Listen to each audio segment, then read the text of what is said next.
नमस्ते, सदावत्सले मातृभूमि, जय हिंद दोस्तों। चीन जहां एक तरफ अपनी समुद्री ताकत को लगातार बढ़ा रहा है, तो भारत भी अब पीछे नहीं है। और यही वजह है कि भारत लगातार अपनी नौसेना को मजबूत बना रहा है, क्योंकि भारतीय नौसेना में कई तरीके के अत्याधुनिक उपकरण और विमान शामिल हो चुके हैं। और उन्हीं में से एक विमान है P-8I। और अब इस P-8I से चीन को सावधान रहने की जरूरत है, क्योंकि ये विमान दुश्मन की पनडुब्बियों को पता लगाने के साथ ही उन्हें नष्ट करने में माहिर है। साल 2013 में भारतीय नौसेना में पहली बार P-8I को शामिल किया गया था। और P-8I विमान के बाद भारत की एंटी सबमरीन वारफेयर का शस्त्रागार काफी आधुनिक बन गया।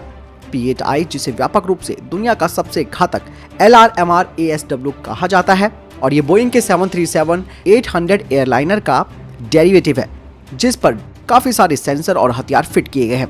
इससे विमान सतह के जहाजों और पनडुब्बियों को पता लगाने के लिए रायथॉन मल्टीमोड रडार इस्तेमाल करता है, जबकि एक अन्य belly mounted radar electronic rear view mirror की तरह पीछे की ओर देखता है। P-8I की पूंछ, यानी कि इसकी जो टेल है, वो एक चुंबकीय एनोमली डिटेक्टर है, जो कि चुंबकीय क्षेत्र से पनडुब्बियों का पता लगाता है। दुश्मन की पनडुब्बियों को एक बार पता चलने के बाद उन्हें नष्ट करने की आवश्यकता होती है। और इस विमान में लगी ऑनबोर्ड हार्पून मिसाइलें और मार्क 54 टॉर्पीडो दुश्मन की पनडुब्बियों को खत्म करने की क्षमता रखते हैं। यही नहीं, इसके अलावा ये ऑप्शन के तौर पर लक्ष्य को ट्रैक करके अपने युद्धपोतों या फिर पनडुब्बियों को सौंप देते हैं, जिससे कि ये काम पूरा हो जाता है। 2009 में भारतीय नौसेना P-8I के लिए पहली अंतर्राष्ट्रीय ग्राहक बन गई, जब भारत ने बोइंग के साथ $2.17 अरब में 8 विमानों के लिए अनुबंध पर हस्ताक्षर किया था। 2016 में भारतीय नौसेना ने 4 अतिरिक्त P-8I विमानों के लिए पहले अनुबंध में ऑप्शन क्लॉज के तहत कॉन्ट्रैक्ट पर हस्ताक्षर किए, और अब केवल एक और P-8I विमानों की डिलीवरी होना बाकी है। भारत को 11वां P-8I विमान मिल चुका है। आज भारत अमेरिका के बाहर सबसे बड़े P-8I बेड़े का संचालन करता है। भारतीय नौसेना के अलावा P-8I का संचालन केवल ऑकस, यानी कि ऑस्ट्रेलिया, यूके और यूएस के देशों के द्वारा किया जाता है। रॉयल ऑस्ट्रेलियाई वायुसेना, ब्रिटिश रॉयल वायुसेना और अमेरिकी नौसेना।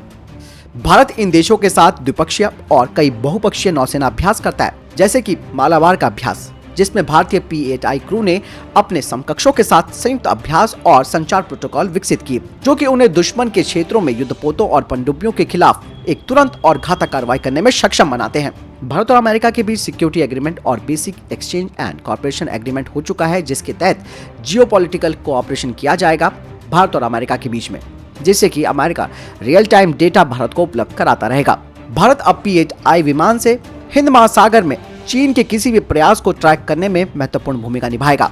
और चीन की दादागिरी को रोकने के लिए भारतीय नौसेना के P-8I 4 प्रमुख जगहों पर, जिसमें कि south east Asia strait, Malacca, Lombok, Sunda और ओम्बाई विटार में पेट्रोल और सर्विलांसिंग कर सकता है। इन विमानों से बोइंग का कहना है कि इसके इंटीग्रेटेड लॉजिस्टिक सपोर्ट पैकेज के जरिए P-8I विमान की न्यूनतम लागत पर तैयार रहने की एक अच्छी स्थिति बनाए रखने में सक्षम बनाया गया है। बोइंग तमिलनाडु के अरकोनम में P-8I विमान के लिए घरेलू आधार INS रजाली में एक प्रशिक्षण सहायता और डेटा मैनेजमेंट सेंटर का निर्माण भी पूरा कर रहा है। इसके अलावा अपाचे हेलीकॉप्टर के फ्यूजलेस भारत में टाटा समूह के द्वारा एक जॉइंट वेंचर के रूप में बनाए जाते हैं। P-8I विमान एक बेजोड़ समुद्री टोही और पनडुब्बी रोधी क्षमताओं के अलावा मानवीय मिशन के दौरान भी तैनात किया जा सकता है।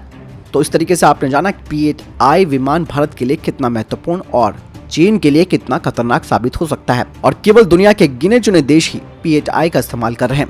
साथ ही चीन को घेरने के लिए कई तरीके के प्लान बनाए जा चुके हैं, जिसमें क्वाड और ऑकस भी हैं, क्योंकि चीन का मुकाबला अकेला कोई भी देश नहीं कर सकता, चाहे वो अमेरिका ही क्यों नहीं है। और केवल आधुनिक हथियारों के माध्यम से ही हम चाइना को काउंटर कर सकते हैं, चाहे वो दक्षिणी चीनी सागर हो या फिर हिंद महासागर में उसकी बढ़ती घुसपैठ हो।